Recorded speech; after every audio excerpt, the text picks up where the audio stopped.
Gentlemen, we're in the presence of greatness. So as you've probably figured out by now, my favorite brand is Chevrolet.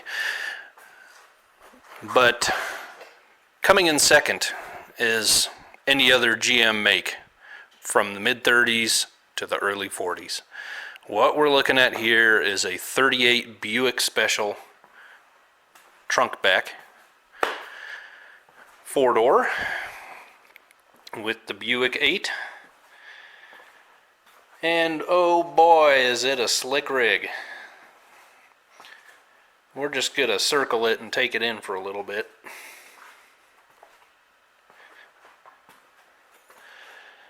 There are a few issues we're going to work on. None of them too big.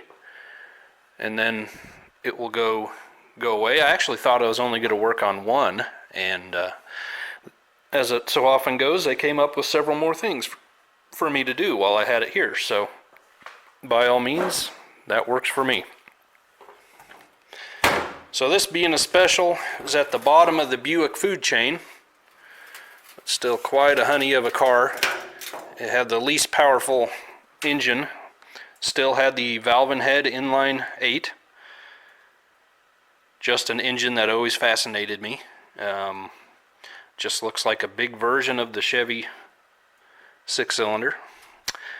And I think these had just a little bit over 100 horsepower and a little over 200 pounds of torque. So, you know, they were built for cruising.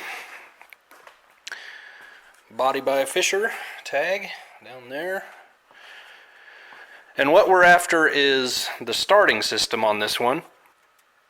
This one has what they call a 12 volt, well, 12 to 6 or 12 volt. You start it on 12 volts, but it runs on 6 like normal. So, and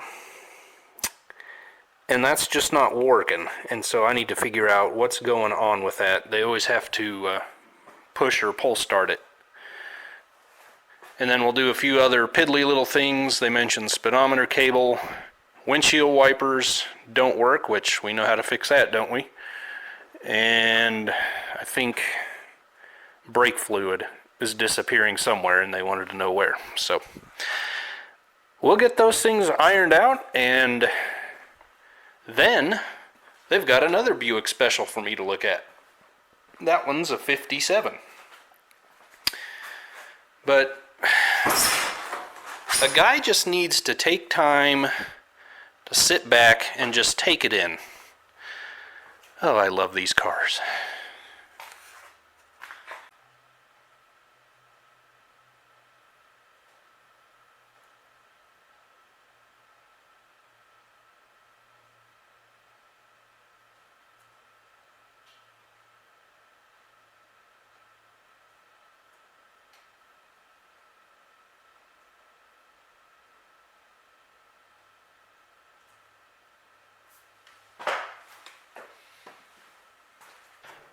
Let's just check the interior out real quick.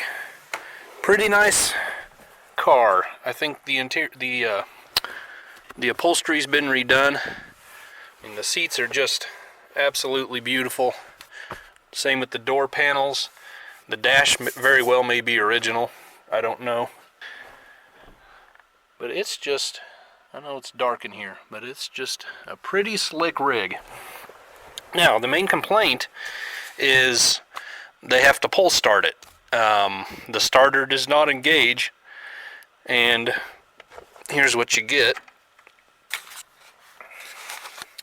So we got a fancy little ignition switch here, and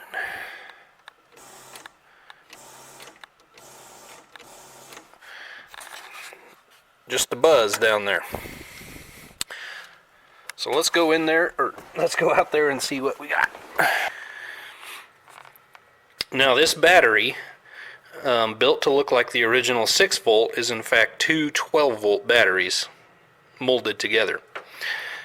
And this, I believe the brand name was Orpin. That is a series parallel switch. And essentially when you're starting the vehicle, it switches from a parallel to a series circuit. So you're getting 12 volts to the starter instead of just 6. But for fun and to better ourselves, let's just run over to the chalkboard real quick and I'll quickly go over what is going on with this when you're starting the car.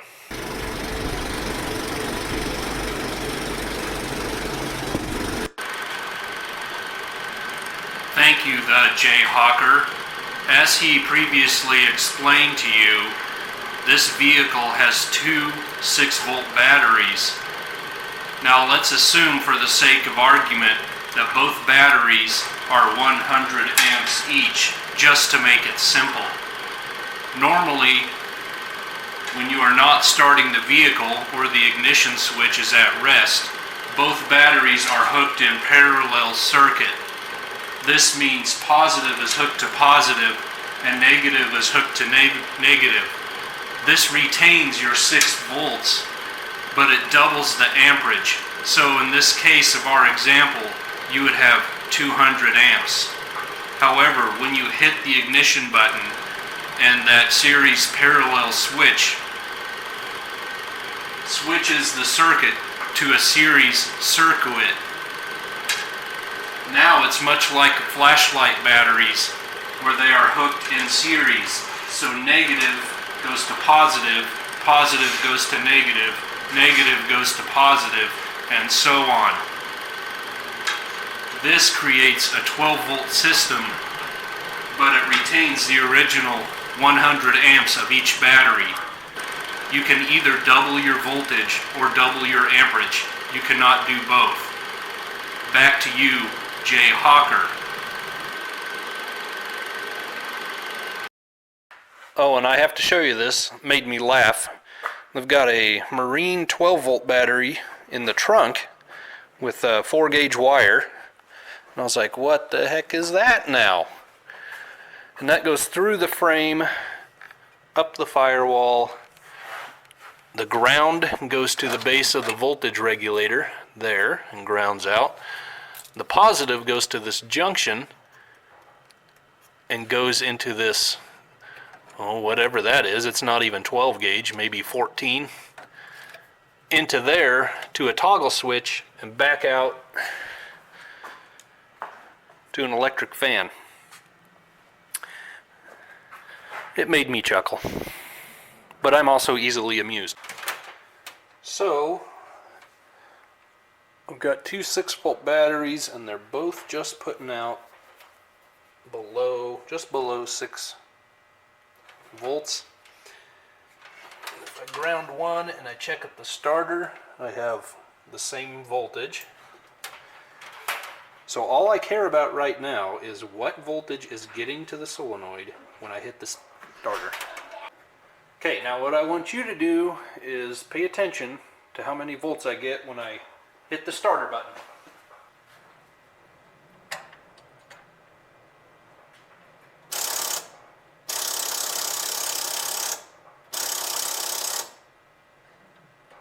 Well, our battery is charged, and yet when we hit the ignition button, all we get is a rattle. So I'm just oh, good gracious. Come on now, stay on there. Hot wiring the ignition wire and our series parallel switch is just going clicky clack, which I'm pretty sure it's not supposed to do. So I guess our next objective is to pull that out. I don't know if you can take those apart and see what's going on inside. Otherwise, it's maybe searching on eBay. I know Texas Industries sells a new version of this. No idea how expensive it is. We just got to do some little looking into here. Well, I was scouring the old internet for any information I could last night, and I found a few diagrams that didn't really pertain to our particular vehicle. There's just not a lot of information out there on these Orpin switches. But then I looked in the trunk and I found a copy of the instructions. Genius. So, I am testing the switch, and the first test they want me to do, we're only going off a 6-volt battery, so we're only doing half of this battery. And they want me to touch I've got the S terminal, which comes from your ignition switch in the car, or that's where you'd hook that wire up to, and touch this green wire to positive and see if the switch activates, which it certainly does. Okay, and then we'll keep this wire there and the white to terminal 2. Press green wire and 7 to positive battery post. Switch should activate and light should burn. Okay, so this is 7 on the side. So we should hear it click and that test light should come on. It certainly does. So I terminal to red wire. Connect blue. Okay. I know there is no blue, but that's what they use here, and that helps me remember which circuit's which. Touch green wire and red wire to positive post. Switch should activate and light should burn. There we go. Okay. Post 6.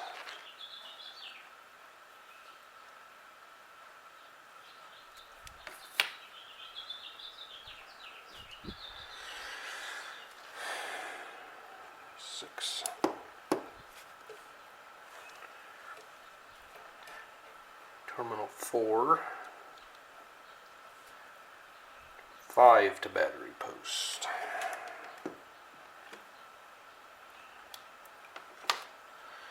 Well, everything in here tests good. There is nothing wrong with this switch.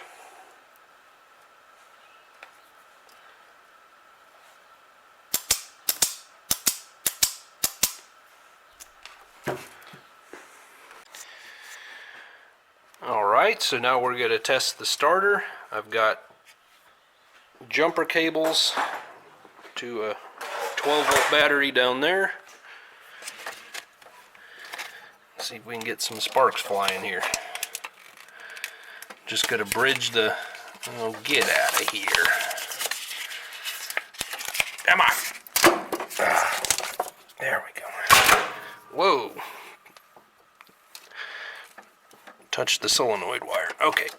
Let me do this. We're just going to try to bridge the gap here.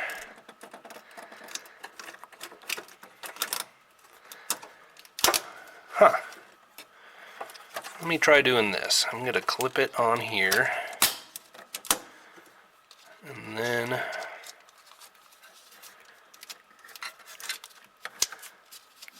touch the battery terminal.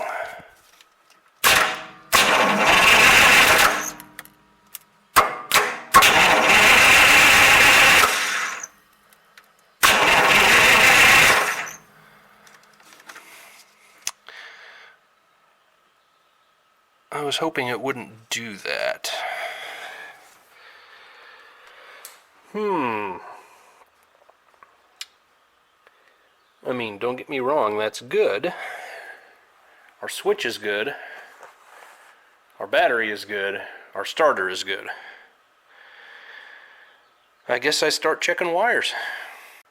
So every wire was checking out just fine till I got to this. This is a negative battery cable. I guess that's what that's supposed to mean. No, I know that's what they were intending. If I dig this probe in the lead very well,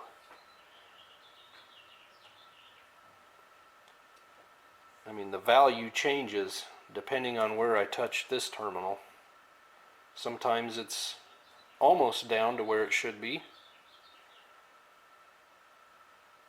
but it just jumps all over the place, and I can get it to go out of limits. So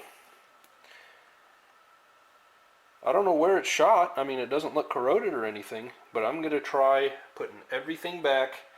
I don't have the parts to make this up today, but I do have another battery cable that I can try it. So I'm going to put everything back in. We'll put that other one on and then turn the camera on and we'll see if it cranks.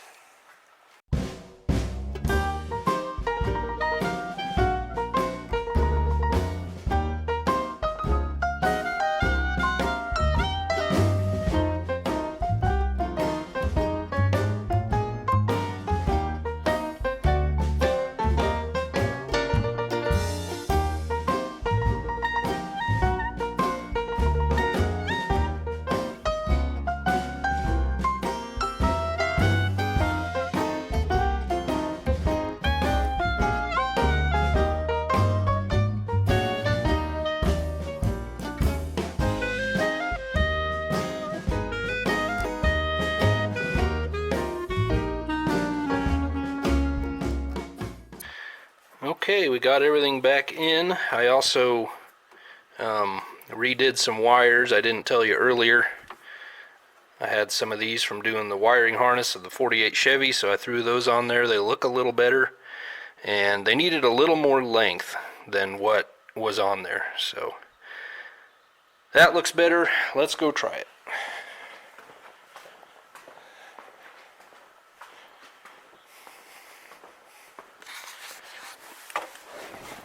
Okay.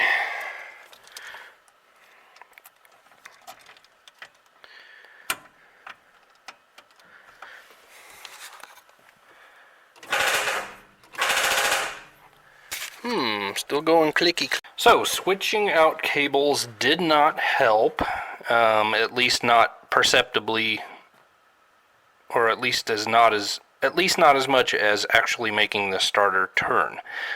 Solenoid will work all day long, but nothing happens. Now, the downfall of this series parallel switch is you gain nothing in amperage. You double your volts, but you gain no amperage over a single 6-volt battery. So, and I mean a single one of these 6-volt batteries. And when I first tried that starter with the 12-volt, it didn't want to turn, and then it decided to. So I'm leaning towards the opinion that the starter is weak and that it will turn when you put the amps to it with a modern 12-volt battery, but it does not want to turn on a typical 6-volt amperage. So that is where I'm headed. I'm going to pull that out and we will head that way.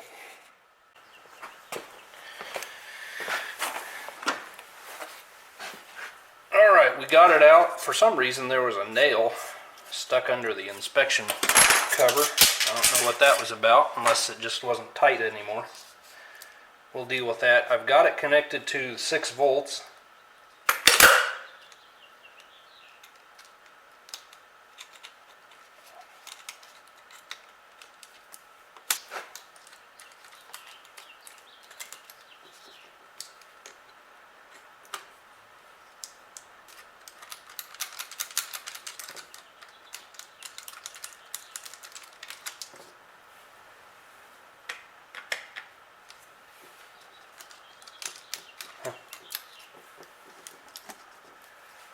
Nothing. Nothing anymore. Yep, that was it.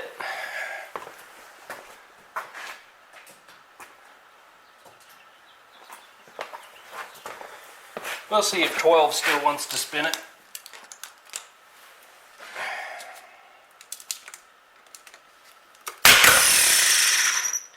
It sounds terrible, the bearings, or the bushing.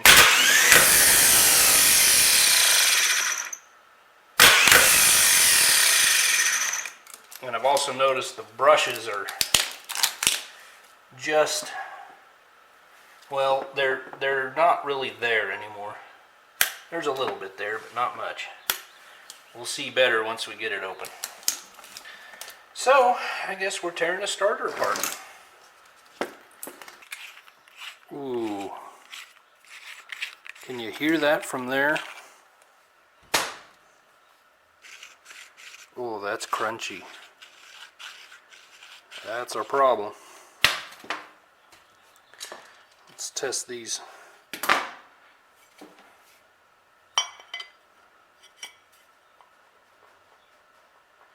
A little slop in there, but it's not terrible.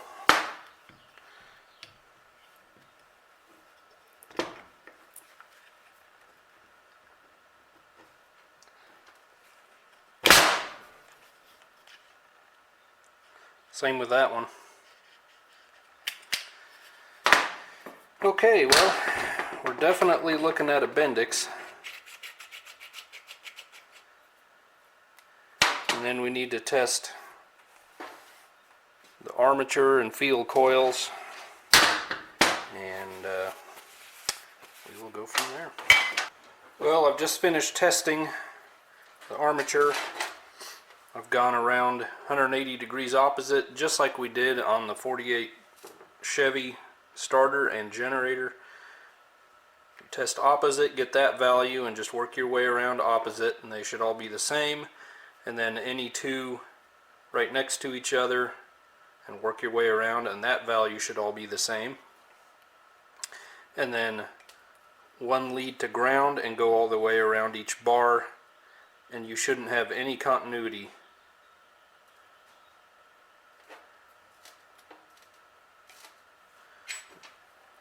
I had some there, but it was probably because it was laying on the steel table.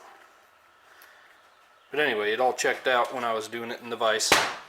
And so I think I need to get online, look for some brushes and a new Bendix, and we will be good to go. Oh, and I need to check the coils. Let's just do that right now. Now, if you remember on the 48,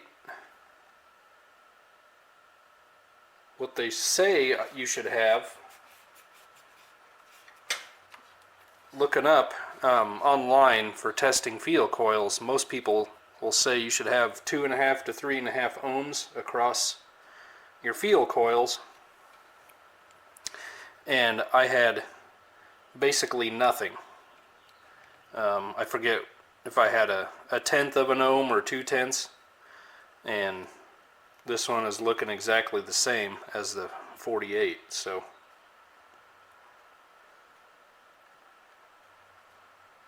yep. So I'm sure that's just fine. We will clean all this up, get parts coming, and we'll see you when they come.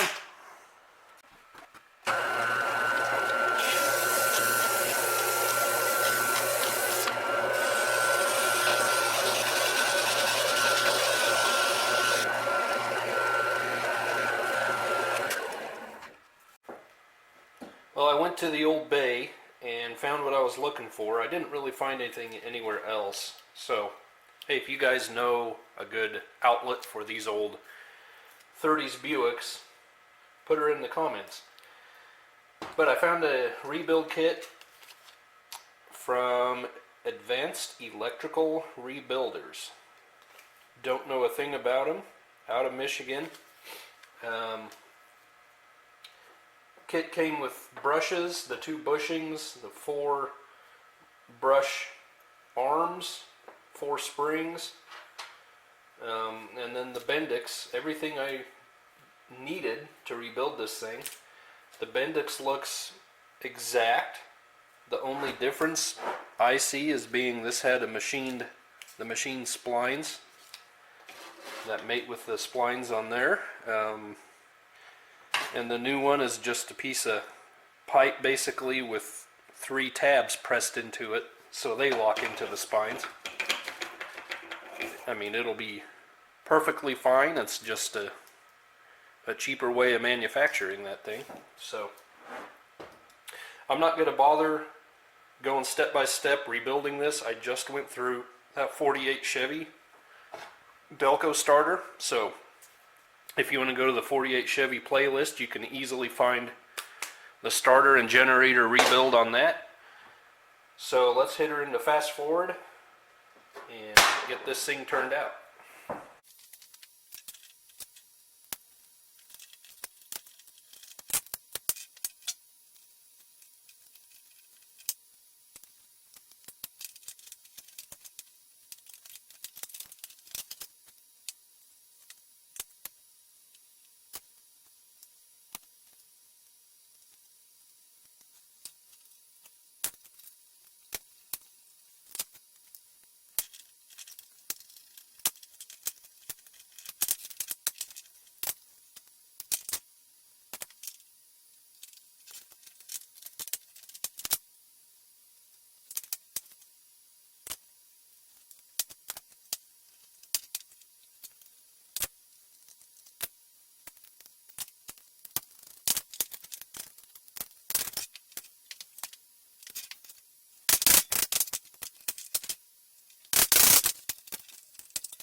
So I have the cable connected to just one side of the battery, so it's only 6 volts.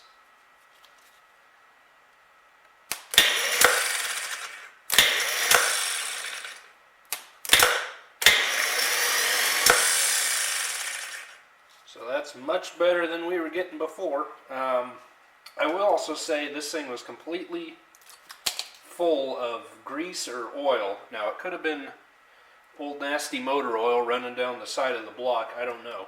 But that definitely could have contributed to that starter not performing well. I also have an incontinence problem going on here with the cooling system, I see. So another thing to look into.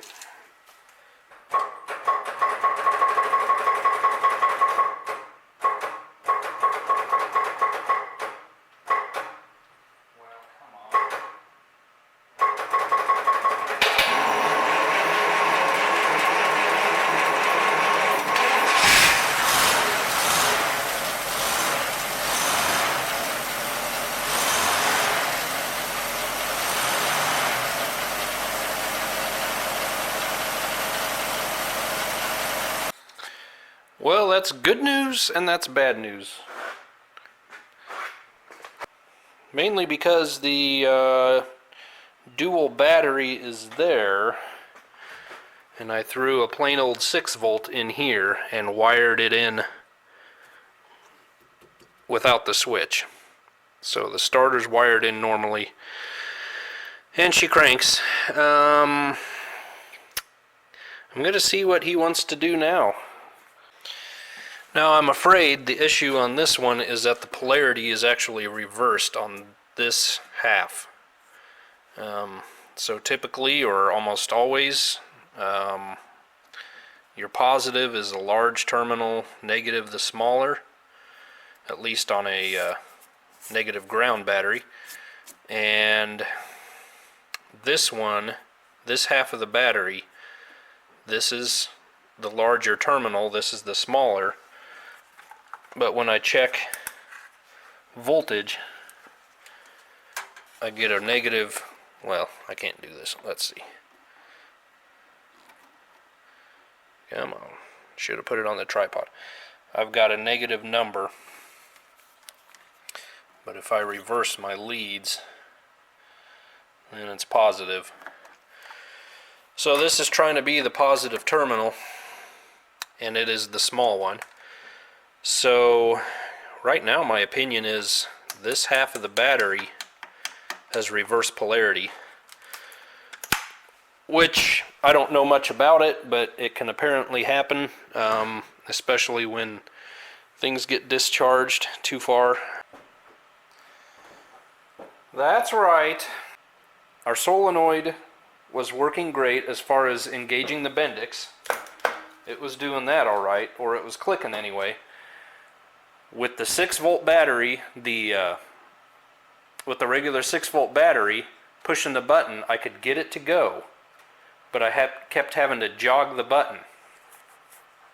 So I thought I'd take the solenoid off again and just look it over a little bit closer. And this contact is broken off the inside of this stud,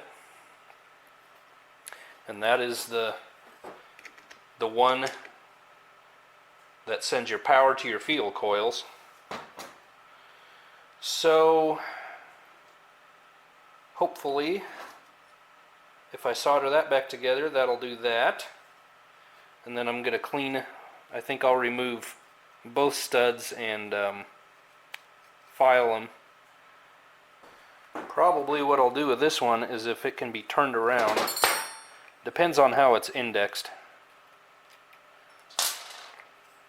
If it's just a square hole, I'll turn it. Yeah, I can turn that 180. So I'm going to sand that, clean it up, and we'll put it back in.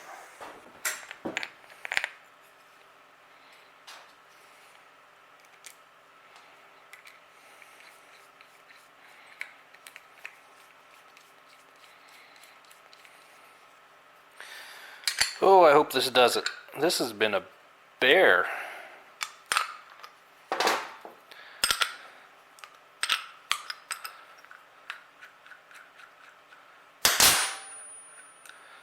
I am not a professional motor rebuilder.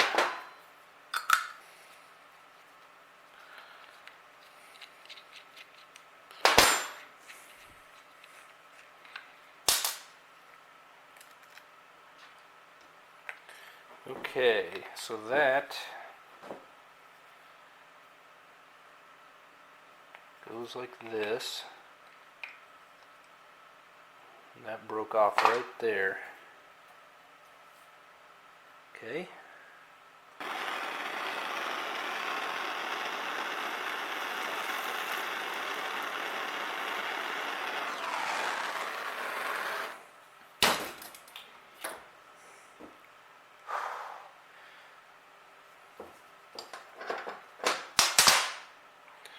Okay, I'm going to clean up some other parts. We'll let that cool, and then we'll put her back together. Okay, I meant to show rebuilding the solenoid, putting it all back together. Sorry, somehow the camera didn't... I'm neglected to hit the record button, I guess. I can't do everything. Would you come help me, please? Anyway, got it back together, back in, hooked to our regular 6-volt battery. We'll just hot wire it. Fireworks are flying. So that is cranking very well with 6 volts. Well guys, one thing I really like about restorations is the learning of new skills and the old way of doing things. I love learning carpentry skills, blacksmithing skills, working on old car skills. But I really dislike having unanswered questions and things that I don't understand yet. But I do enjoy the process of beginning to understand them. So I called the man. I'm going to leave the name of his company in the description of this video. I called the man that built this, and he confirmed for me what I suspected, but I wasn't 100% positive, that this big post, so he said it should go positive, negative, because this is the large post like I said earlier. But when I received the car here, a negative cable was hooked here and here. And as we've confirmed, these two, basically the polarity is reversed on this half of the battery. Okay, and remember, this is a 6-volt battery here, and this is a 6-volt battery here. The polarity is reversed. So most of the time that probably means your battery's junk, but he wanted me to hook like a light bulb or some kind of battery drain on this half that's reversed, completely drain it, and then try recharging it the correct way. So we're going to do that, and then we're going to put it back in the car and see what happens. Now I also discovered that the other day working on this car, I kind of did myself a favor and left the ignition switch on. So, goodness, that cat's annoying. So there may not be much to drain here, but we're going to take a new old stock Texaco light and we're going to hook it up here. Okay, well it already appears to be flatlined, but I'm going to leave it. He recommended even after it looked completely dead, just leave the bulb on it for another hour or so and just make sure she's drained. So that's what we're going to do, and then I'll start recharging it. So I brought the battery with me to work today where I could keep an eye on it and just keep slowly charging it throughout the day. And like I said the other day, I'd already discharged it completely, leaving the key on.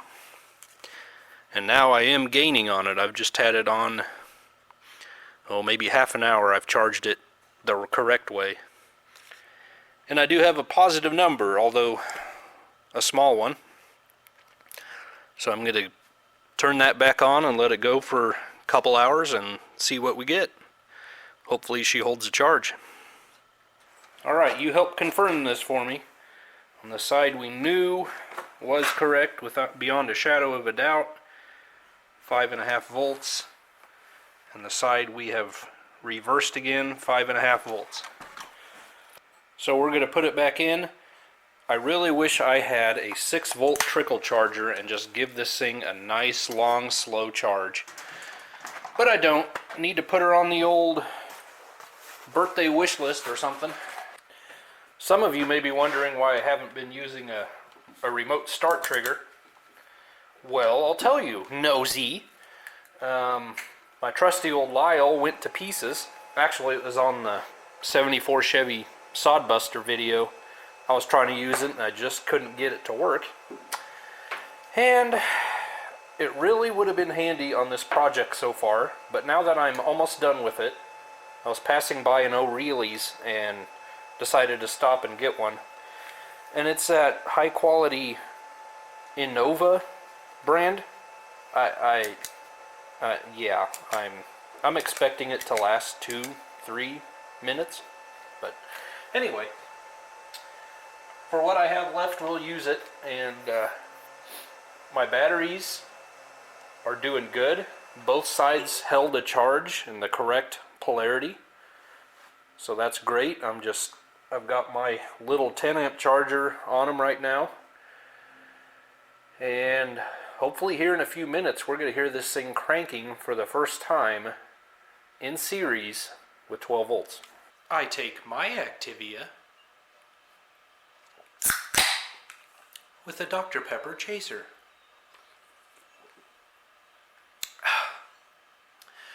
Wonder if I should get some Depends.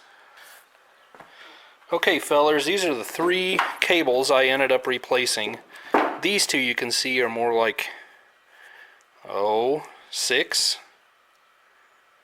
Well, they say number 4, but boy, that looks small for number 4. This one is number 1 gauge.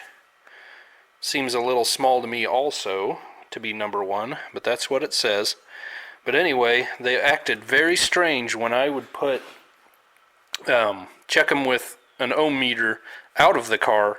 They were fine. As soon as I clamped them on, buttoned it up, I had very strange readings just from one end of the cable to the other on those old ones. I don't know what was up with that. So I just went ahead. This one is still an original. Maybe I should have just replaced it too, but it was working fine, and that's a 1 gauge, so it says, and then the other 3 are 1 gauge. So let's give it a shot. And if you have just a straight 6 volt classic car, you would want to run at least double-aught cables. Don't be going to your Walmart and getting the cheapest cable they have on the shelf. Okay, and our little button. Yeah, buddy! Okay, we're charging, but it drops. So I think we're going to hook up a gauge on the generator side and see what it's actually doing. I think we have a squeaky water pump. Let's go check that out. Oh. May need some grease. May need some water, I don't know.